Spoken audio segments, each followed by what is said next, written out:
এই তীব্র গরমে ঢাকায় দেখেন ফ্রিতে পানি খাওয়ানো হচ্ছে প্রত্যেকটা রাস্তার মোড়ে মোড়ে।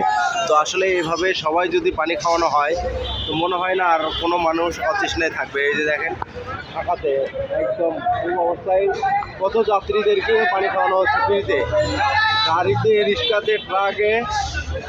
আসলে খুব ভালো ব্যবস্থা নিছে, জিনিসগুলি খুবই ভালো লাগতেছে। কিন্তু আমরা যদি প্রত্যেকটা রাস্তার মোড়ে মোড়ে এইভাবে পানি খাওয়াই সবাইকে, খুবই ভালো হবে। এই যে ভাইয়াটা দেখেন দৌড়ে দৌড়ে সবাইকে পানি খাওয়াচ্ছে এবং শরবত খাওয়াচ্ছে, কিন্তু এটা খুবই ভালো কাজ এটা। কিন্তু এই যে ঢাকায় ফ্রিতে শরবত খাওয়ানো হচ্ছে হাত পাখা দিয়ে। সবাই আসলে সব জায়গায় এই ধরনের শরবত খাওয়ানো উচিত। এবং রোদের যে তীব্রতা, প্রত্যেকটা জায়গায় ঢাকায় এই যে পানি স্যালাইন একদম ফ্রিতে দিচ্ছে। তো সবাই পানি হাতে হাতে, আসলেই ঢাকায় সব ব্যবস্থাটাও হচ্ছে অনেক আসছে এখানে ঢাকায় একটা দেখি সব জায়গায় ব্যবস্থা আছে শরবত খাওয়ানোর জন্য।